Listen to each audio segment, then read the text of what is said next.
I really thought Mom had a lot of money saved up. I mentioned it before, right? It's time to kick her out. Why keep a jobless person here? I've been living here for 3 months, and my son and his wife used up all my savings. They treated me badly. I had enough, so I left quietly. Then, my son called me. Mom, what's happening? Tony sounded worried on the phone. Around that time, something I did became big news across the United States. I'm Sarah, and I'm 70 years old. I lived in France for a while, but I got sick, so I came back to the States. My old apartment was gone, so I asked my son and his wife if I could stay with them for a bit. Tony, my only son, is 44 and works in an office. He and his wife, Alice, don't have kids, and they live quietly. We lost touch while I was away, but I decided to reconnect, and Tony seemed happy to hear from me. I explained my situation and asked if I could stay for a while. Tony agreed, though he seemed unsure. It felt awkward to rely on them, but the happiness of being with family again outweighed my doubts. With a mix of nerves and happiness, I took a taxi from the airport to their house. When I got there, Tony and Alice greeted me at the door. Tony seemed glad to see me, but Alice looked upset. I plan to stay here for a few months. My stuff will arrive later, I said, leaving my carry-on bag and heading to the living room. We talked about our lives, jobs, and my time in France. When Tony asked why I moved there, I just said, I wanted to enjoy the French countryside as I get older. Tony laughed, but Alice stayed unhappy. We also talked about my health issues. I've been dizzy a lot, and might have Meniere's disease. Sometimes I can't stand and feel sick when it happens. I don't feel safe living alone, so I want to stay with them until I feel better. After our chat, I went to get my stuff for my carry-on. As I organized it in the hallway, I heard Tony and Alice talking. Are you serious about letting Sarah stay? I don't want to live with an old woman. She's my mom, Alice said. You're not always home because you work part-time, Tony replied. But what about when we're off work? How long is she staying? I want her gone. Alice insisted. Mom will leave eventually. Let's talk about money tomorrow. Just keep it down, she might hear you, Tony warned. She can't hear us, she's old. Old age brings sharp ears for insults, Alice said. There I was hearing their conversation in the hallway. I felt bad for suddenly staying with Tony and his wife. It must be hard for them, but I'm happy to spend time with them after so long. When Tony was young, I raised him alone after my husband died. We didn't have much, and Tony faced difficulties with his health. This doesn't make up for that, but I came here to apologize and show gratitude. It's a shame I'm not welcome, but they have their own lives. I went to the guest room they gave me, trying to calm my anxious heart. The next morning, Tony went to work, leaving just Alice and me at home. While I was doing some crafting in the living room, Alice came up to me. Hey Sarah, can you clean up this mess? I looked around and saw fabric scraps and threads scattered about. Oh, I'm sorry. I'll clean it up. Do you want to see what I'm making? I showed her the small pouch I was sewing, with a little green turtle design. It's a turtle pouch. I love turtles, so I make crafts with turtle themes. It even has a zipper on its shell, I explained. That's nice, Sarah, but you can't stay here all day. Find somewhere else to go when I'm not working. You're in the way, Alice said, cutting me off, clearly uninterested. But I get dizzy if I go outside too much, I protested. I'll drive you to the nearby community center to stay during the day. I have things to do at home, Alice said firmly, without room for discussion. She added, and while you're here, help with the chores. You're not just here to relax. Since we're letting you stay, do some cleaning and laundry instead of crafting.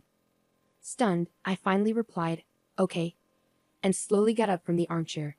Despite feeling dizzy and sore, I ended up doing all the housework. Alice and Tony treated me like a housekeeper, and it seemed like Alice hadn't been keeping up with chores before I arrived. That night, when Tony got home, he asked, Mom, did you bring your banking card? He spoke with a smile. I don't mind you living with us, but life costs money. Could you chip in? I looked at Tony, nodded, and stood up. I took out my banking card from my handmade pouch and handed it to him. He checked it quickly, and his face tightened. Wait, Mom, is this all you have saved? Any other accounts? I replied, that's all I have. I don't need much at my age. No chronic illnesses or anything. I smiled as the conversation continued, but Tony's expression darkened. This isn't enough money, Not even $10,000. You said you were living well abroad, so I assumed. Tony kept pressing me, asking if I had more money. When I said no, he sighed and slumped his shoulders. Okay, I'll hold on to this cash for now. I'm doing you a favor by letting you live here, so this is the least you could do. After getting my account password, Tony took my bank and debit cards and left the room. That night, lying in bed, I could hear Tony muttering through the wall that separated our rooms. This is disappointing. I thought Mom was wealthy. Our household is actually struggling financially. We shouldn't have let her stay. We gain nothing from having her here. They sounded confident, talking openly in the next room. Maybe they wanted me to hear them. In my cold bed, I fought back tears of loneliness and sadness. The next day, since Alice had a day off, she drove me to the local community center. When I opened my bag to continue my crafting, I realized I forgot the fabric I needed at home. I hesitated to ask Alice to go back and get it. Luckily, my dizziness wasn't too bad that day, so I decided to walk home to fetch it since I knew the area well. As I approached the house, I glanced through the window and saw Alice with a man I didn't recognize.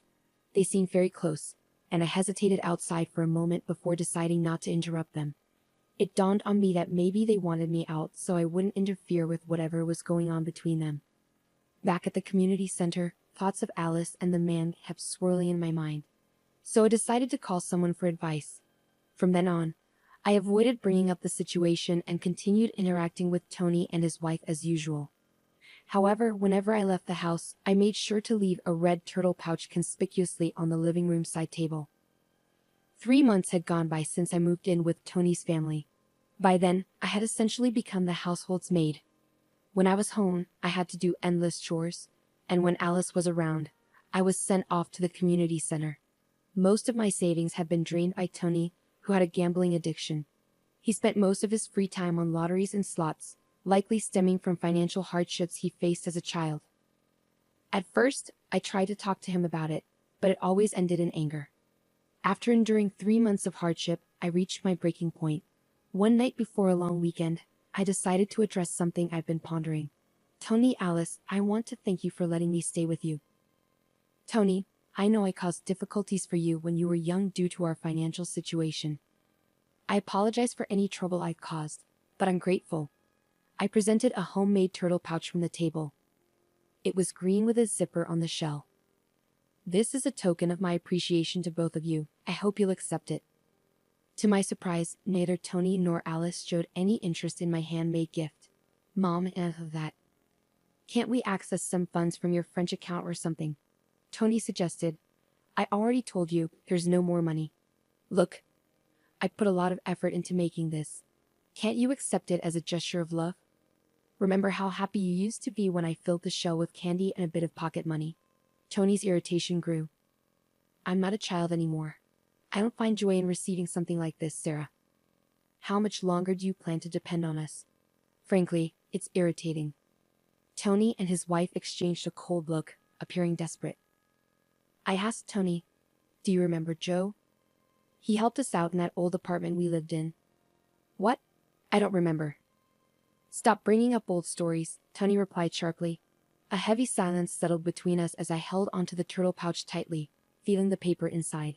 The next day, Tony and his wife went on vacation, leaving me behind. After our conversation the previous night, I had already planned to leave the house. I quickly packed my bags with the arranged carrier and sent them off to my home in France. I made sure to include the red turtle pouch in my carry-on bag. Leaving a brief note of gratitude and farewell on the table, I walked out of the house where I had stayed for 3 months. After leaving the house, I didn't immediately return home. Instead, I stayed in a hotel in the US for a while. I had matters to attend to, and I figured Tony and his wife would reach out to me eventually. True to my expectations, about 2 weeks later, Tony called. Mom, what's the deal with the turtle pouch? It's yours, right? Tony's voice sounded frantic over the phone. Oh, you noticed? I replied calmly. I wasn't surprised when I saw the news on TV about the turtle-shaped pouch. Inside it was a check for $1 million. It was my way of expressing gratitude for all they'd done and apologizing for any trouble I caused them when Tony was young. Some might think it shallow to make amends with money, but I had dreamed of this day for over 40 years, saving up bit by bit. Before meeting Tony after so long, I did some research and discovered he was in debt. He had tried to clear his gambling debts by gambling more, only to sink deeper. Despite having a steady job, he couldn't break free from the cycle. I simply wanted him to pay off his debts and find peace. However, they refused my gesture, forgetting the kindness they had once shown my family. So I decided to split the $1 million check into smaller amounts and donate it to charities and welfare organizations across America. I placed the donations in a handmade turtle pouch and sent them anonymously. The turtle pouch became a sensation, making headlines and trending on social media. "Alice, isn't that the turtle pouch?" someone commented online. "Yeah, looks like it," another remarked. "Yes, that's the one.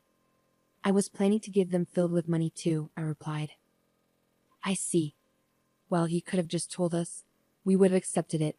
If you didn't want my feelings, then you don't need my money either." Tony's voice was angry over the phone.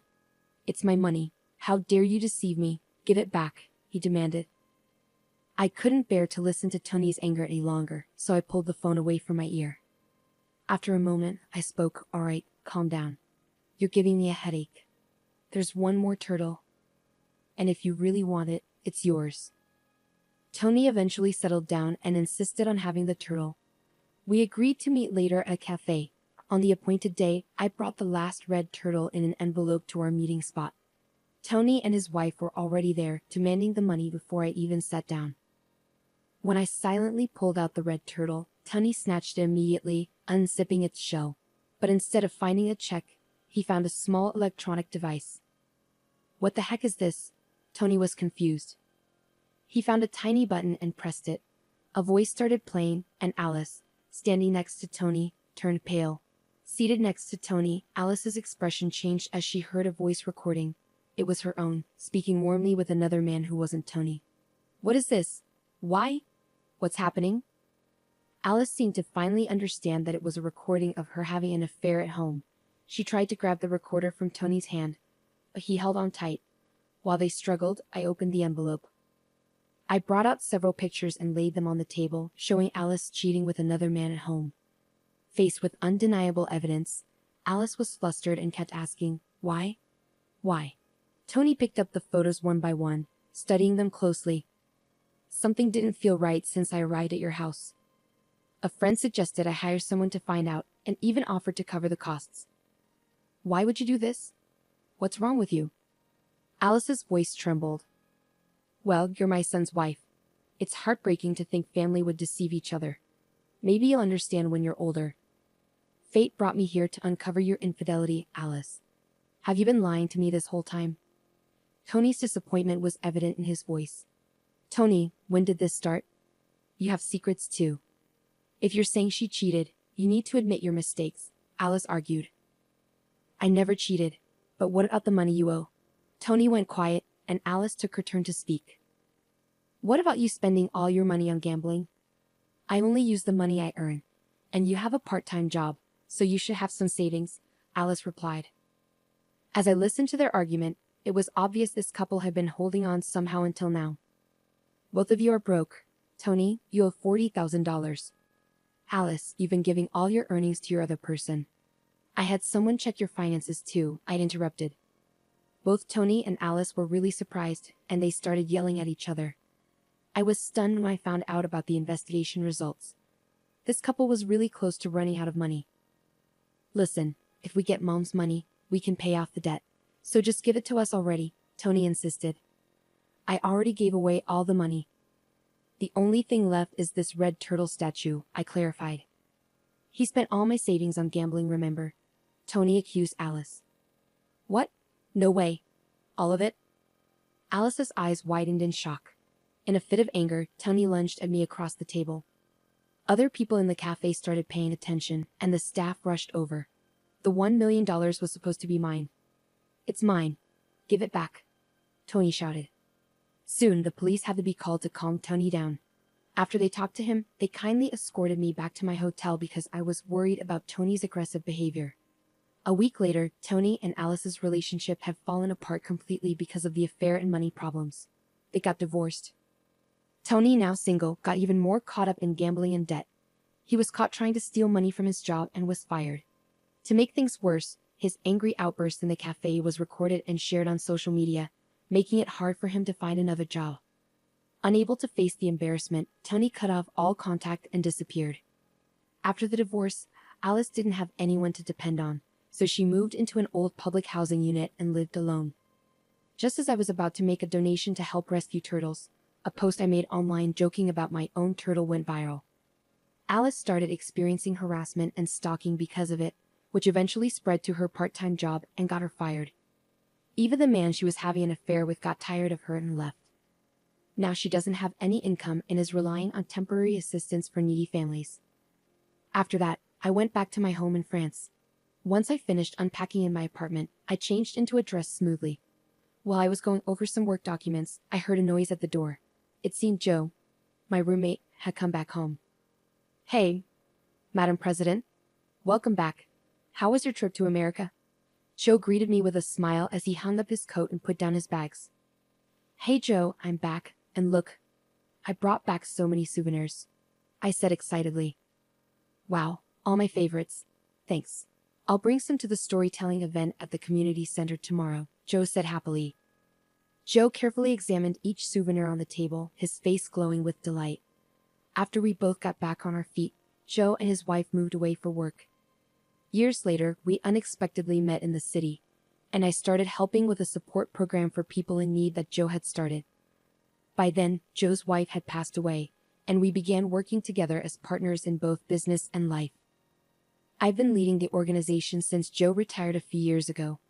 What began as a small initiative by Joe and his late wife has grown into a large international organization over the past 30 years. Currently, our focus is on helping single moms raise their children. A few years ago, we moved to France to study their advanced support systems. While we've become well known in France, we're still not widely recognized in America. I plan to expand our activities there soon and wanted to spend some time with Tony and his family just as a mother before they found out about my work. In the end, I couldn't get them to understand how I felt, but that's their decision. Even though it was brief, I was happy to spend time together as a family. Now at 70 years old, I believe age is just a number. There's still so much I want and need to accomplish. I straightened my back in my dress and began pondering my upcoming international speech for tomorrow.